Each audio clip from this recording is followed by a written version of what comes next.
토론회 같은 나오면 그렇게 미워들 했어요. 이 양반들 다 윤석열 탄핵을 단호하게 주장하고 있습니다. 정치 논평 분야 27년째 어슬렁거리고 있는데 의견이 일치한 게 27년 만에 처음이에요. 현재 윤석열 탄핵 선고가 자꾸 연기되고 있는 가운데 대표적인 보수 논객이었던 조갑재, 김진 씨의 발언이 화제가 되고 있습니다. 이 내용을 소개하는 대표적인 진보 스피커인 김어준 공장장도 놀라워했는데요.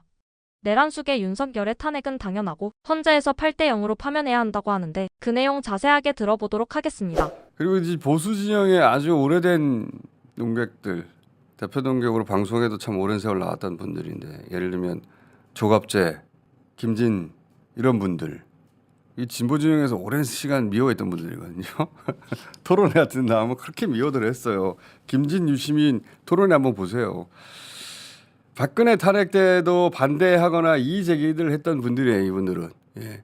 김진 씨도 마찬가지고 조갑재 씨도 당시에 그랬죠. 조갑재는 탄핵에 찬성했던 비박들은 숙청해야 된다고 했어요. 숙청. 근데 이 양반들이 요즘 무슨 얘기를 하는지 보수 매체들이 보도를 안 해줘가지고 잘 모르는데 이 양반들 다 윤석열 탄핵을 단호하게 주장하고 있습니다. 단호하게. 조갑재 씨는 처음부터 얘기했어요. 예. 반드시 탄핵해야 한다고. 조갑재닷컴의 대표로 계시는데 지금. 나는 12.3 정변 이후 일관되게 윤석열의 탄핵 및 파면을 주장해 왔습니다. 그게 정의이고 법치주의에 부합되고 헌법을 수호하는 길이라고 생각해 왔기 때문입니다. 여러 번 얘기하는데 그게 보수의 가치죠, 사실은. 아니, 헌법을 김진 수호하고. 씨도 마찬가지인데 김진 씨가 이분이 논설위원 전 중앙일보 이런 주장을 하고 있다는 걸 알고 있는 분들이 거의 없어요. 왜냐하면은 종편이든 이런 데서 이분들을 불러가지고 이런 주장을 듣지를 않거든요. 이런 이야기 없는 척하거든요. 그냥 그구들 이 길거리에 나간 것만 계속 비춰주고 있어요. 저는 근데 이런 분들 주장도 평상시 보거든요. 열받으면서. 뭐라고 하나 그 논리가 뭔가.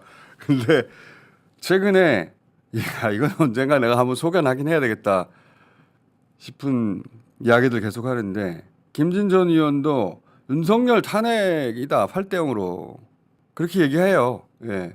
헌법재판소의 탄핵 선고가 늦어지자 온갖 추측이 난무하고 있습니다. 정계선 그리고 김복형 여성재판관 일대일에 격렬한 대립이 벌어지고 있다. 오세훈 시장이 기각이 2명, 각하가 1명 뭐 이런 얘기들 전부 다 낭설입니다. 이재명 대표에 대한 2심 선고 가까운 시점에 선고를 내림으로써 8대 0 파면이 될 테니까 거기에 따른 엄청난 반발과 저항, 분노 이런 것들이 지속되지 않도록 고려하고 있다고 봅니다. 그래서 보수 세력에게 대통령은 파면을 해서 내쫓아내지만 한덕수 국무총리 대통령 권한대행은 그 자리로 복귀시키니까 국정의 안정을 기할 수 있다. 너무나 사안이 단순하고 명백하기 때문에 8대 0 파면의 평결이 이미 내려졌을 것으로 보이고 박근혜 대통령 때도 기각될 것이다라는 보수 세력들의 주장이 굉장히 강했었습니다. 그때 보수 성향의 재판관들이 5명이었고 중도가 1명이었고 진보가 2명이었습니다. 이번에도 마찬가지가 될 것입니다. 윤 대통령의 헌재의 변론에서는 거짓말과 뻔뻔스러움, 반성의 기색을 전혀 보이지 않았다. 이런 점들을 지적을 하면서 대통령으로서 헌법 수호의 의지가 없다라는 점을 강조를 할 것입니다. 제가 98년에 딴지일보라는 우리나라 첫 번째 인터넷 신문을 창간한 이래 정치 논평 분야 27년째 어슬렁거리고 있는데 조갑재, 김진 이런 분들하고 의견이 일치한 게 27년 만에 처음이에요. 27년 만에 처음입니다.